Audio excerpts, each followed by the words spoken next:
हरे कृष्णा। हमारे भागवत प्रवाह में आपका स्वागत है और आज हम चर्चा करेंगे श्रीमद् भागवतम के चौथे स्कंद के अध्याय 14 में।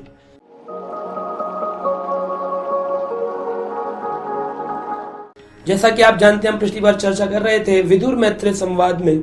उस संवाद में आगे हमने कथा सुनी कि अंग राजा के उनकी पत्नी सुनीता से एक पुत्र हुए जिनका नाम था वेन। राजा वेन को बड़े ही सुख संपन्नता से जब राजा अंग जंगल की ओर चले गए वैरागी होकर, घर की बात मालूम नहीं थी। ऋषि मुनियों की सभा में प्रजा आई और प्रजा ने आकर बताया राजा अंग नहीं रहे, तो उनके पुत्र वेन को राजगद्दी पर आरूढ़ कर दिया गया। और राजगद्दी पर आरूढ़ किया गया ताकि समाज में चोरी ना हो, डकैती ना हो और सारा राज्य चोरी, डकैती, गुंडागर्दी, दुखों से दूर रहकर प्रसन्न चित्त मुद्रा में सभी साधु भगवत नाम कर सके। हरे कृष्ण कृष्ण कृष्ण हरे हरे, हरे राम राम राम। परंतु बड़ी अद्भुत घटना घट गई। सारी प्रजा ने एक दिन देखा सारे चोर भाग रहे हैं, धूल उड़ रही है। प्रजा ने पूछा कौन है आप लोग, कहां से आए और कहां भाग रहे हैं? कहा देखिए भाई, हम लोग चोर हैं। हम राज्य में रहते थे, छोटी मोटी चोरी करते थे और अपना जीवन बसर करते थे, लेकिन जब से ये तुम्हारा राजा वेन आया है, ये तो सबसे बड़ा चोर है। बड़ा चोर जहां आता है वहां छोटे चोर नहीं रह सकते, इसलिए हम भाग रहे हैं इस इलाके से और भाग गए। राजा वेन अपनी प्रजा को कहता था मेरी पूजा करो, मैं ही हूं सब कुछ। तो देखिए उसने क्या लॉजिक बताया अपनी पूजा का, तो ये शास्त्रों में बताया गया है। कहते हैं आप लोग देवी देवताओं की पूजा करते हो और राजा के होते हुए तुमको देवी देवता की जरूरत है। तो उसने श्लोक 25 नंबर में कहा को यज्ञ पुरुषो नाम यत्र वो भक्तिर्दृशी भृत्य स्नेह विदुराणाम यथा जारे कुयोषिताम। बहुत सुंदर बात कही। को यज्ञ पुरुषो नाम, उसने कहा किस यज्ञ पुरुष, कौन से भगवान के लिए यज्ञ करते हो तुम ऋषि मुनि जो चाहते हो कि मैं तुम्हें यज्ञ करने के लिए, पूजा करने के लिए मंदिर बना कर दूं? किसकी पूजा करते हो? को यज्ञ पुरुषो नाम यत्र वो भक्तिर्दृशी, तुम मुझे बताओ तुम किसके लिए इतनी भक्ति करते हो? भक्तिर स्नेहा विदुराणाम, तुम मुझे बताओ ये प्रेम तुमने जो देवी देवताओं से पाला है, अरे ये तो एक ऐसी स्त्री है जो कुल्टा होती है। यथा जरे कुयोषिताम, कुयोषिताम, कुयोषिताम शब्द का अर्थ है वो स्त्री जो अपने पति को छोड़कर अन्य पुरुषों की कामना करती है। जब तुमको खाना पानी मैं देता हूं, वेन ने कहा ऋषि मुनियों साधुओं, खाना पानी, रहने की झोपड़ी, व्यवस्था, चटाई, कमंडल, जल, भोजन, दक्षिणा मैं देता हूं, तो तुम ये देवताओं की पूजा करने के लिए क्यों अग्नि जला रहे हो? मेरी पूजा करो। असुरी स्वभाव यही होता है। Follow me, I am the boss, I am the leader. यही तो चाहती दुनिया। दुनिया मुझको पालन करे, मैं किसी को पालन ना करूं। सब अहंकारवश बंधे हुए। तो इस तरह राजा वेन ने कुयोषिताम शब्द का इस्तेमाल किया और कहा विष्णु, शिव, ब्रह्मा, वायुदेव, यमराज, सूर्यदेव, कुबेर खजाने का राजा, चंद्रमा चंद्रदेव, अग्निदेव, वरुण देव, क्या इनके पास वर देने की और श्राप देने की शक्ति है? ये सब देवता तो राजा के शरीर में रहते हैं। अगर तुम मेरी पूजा करोगे तो ये देवता तुमसे अपने आप प्रसन्न हो जाएंगे। इसलिए ब्राह्मणों, तुम मुझसे दुश्मनी मत पालो, मुझसे बैर मत रखो, मुझसे मित्रता करो। इस प्रकार मैत्र मुनि ने विदुर को कहा। वेन ने अपनी प्रजा को कई प्रकार से समझाया और जब वेन राजा की बात सुनकर के प्रजा उनसे भजन करने के लिए मौका मांग रही थी, और वो मानने को तैयार नहीं था। कभी कभी कहते हैं प्रभुता पाए कौन मदनाई, जिसको प्रभुत्व मिलता है, राजा की गद्दी मिलती है, प्रेसिडेंट साहब को किसी की सुनते नहीं है। उनकी प्रभुता पाए कौन मद नहीं, किसको अहंकार नहीं होता। इतना अहंकार हो जाता है व्यक्ति को गद्दी पे आके, किसी की नहीं सुनता, सिर्फ अपनी चलाता है।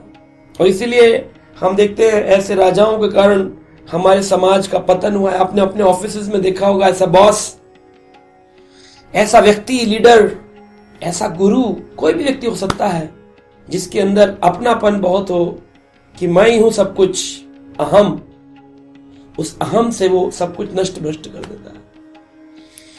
इन्होंने देवताओं की पूजाओं भी बंद करा करके कहा केवल मेरी पूजा करो। तब जब ऋषि मुनि साधु पुरुष को दबाया जाता है, याद रखने वाली बात है, जिस समाज में भक्तों को दबाया जाता है, जिस समाज में सच्चे भक्त को निंदा किया जाता है, भगवत कृपा से वो भक्त तो माफ करते हैं पर प्रभु माफ नहीं करते, भगवान माफ नहीं करते। सारे साधुओं ने मिलकर सोचा इस राजा को मार दिया जाए। मंत्रणा बना के श्राप से, भक्त के श्राप में बहुत बल होता है। अगर आशीर्वाद में गुरु के बल है तो गुरु के श्राप में भी बहुत बल है। प्रभु जी आशीर्वाद दीजिए, प्रभु जी आशीर्वाद दीजिए।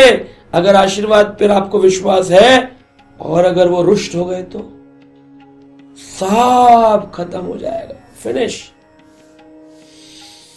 सभी साधुओं ने कहा मार दो, मार दो। हाथ में जल लेकर संकल्प मंत्र बोलकर वेन को मार डाला। अब जब वेन ही चला गया, क्योंकि गुरु परंपरा, राज्य परंपराएं होती हैं, राजा का पुत्र, राजा की गद्दी पर बैठेगा कौन? तो राजा वेन के शरीर का मंथन किया गया। पहले तो कुछ समय उसको तेल पदार्थों में रखा और फिर उन्होंने इस चीज को निर्णय लिया कि चलो क्रोध में हमने उसे मार डाला, परंतु अब हमें एक साधु भगवत कृपा से एक पुत्र चाहिए जो राजगद्दी पर बैठे। और इस प्रकार उन्होंने बताया, एक बार की बात है, एक बहुत सुंदर साधु व्यक्ति थे। सरस्वती नदी में स्नान करने के बाद अपनी सारी जिम्मेदारियों से मुक्त होकर के वो नदी के किनारे बैठे थे और कुछ दिव्य लीलाओं की चर्चा कर रहे थे। उस जमाने में सोसाइटी जो थी, हमारा समाज, उसमें कोई परेशानी नहीं थी, कोई भी व्यक्ति भजन कर सकता था। तो देखा कि सारे साधु पुरुष बैठकर आपस में चर्चा कर रहे हैं। तो राजा मर चुका है और कोई है नहीं, तो इस प्रकार उन सभी साधुओं ने निर्णय लिया। और क्या देखते हैं कि एक बहुत जोर की आंधी चल रही है और इस आंधी में उन लोगों ने निर्णय लिया कि इसका जो शरीर, इसका जो हाथ है उसके मंथन से हम एक नए पुत्र को प्रदान करेंगे। यानी कि मृत व्यक्ति के अंदर भी चेतना होती है। इसी कारण से सबसे बड़ा उदाहरण है भागवत का, एक मृत अंग के शरीर से राजा वेन की उत्पत्ति हुई। यानी मृत में भी चेतना है, जड़ में भी चेतना है। पर फर्क इतना है जड़ में और चेतन में कि चेतन में चेतना प्रकट है, जड़ में चेतन सुषुप्त अवस्था में, सोई हुई अवस्था। जिंदा व्यक्ति में चेतना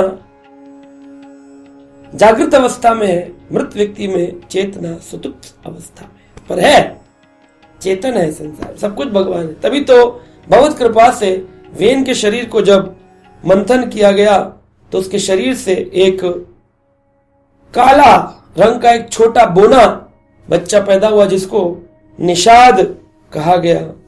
निषाद वो होते हैं जो जंगलों में रहकर पशुओं का वध करते हैं, शिकार करते हैं। और इस प्रकार वेन की जंघा से प्रकट हुआ था। इसका नाम बहुक रखा गया। उसका रंग एक कौवे जैसा पूर्ण काला था और उसका शरीर बहुत छोटा था।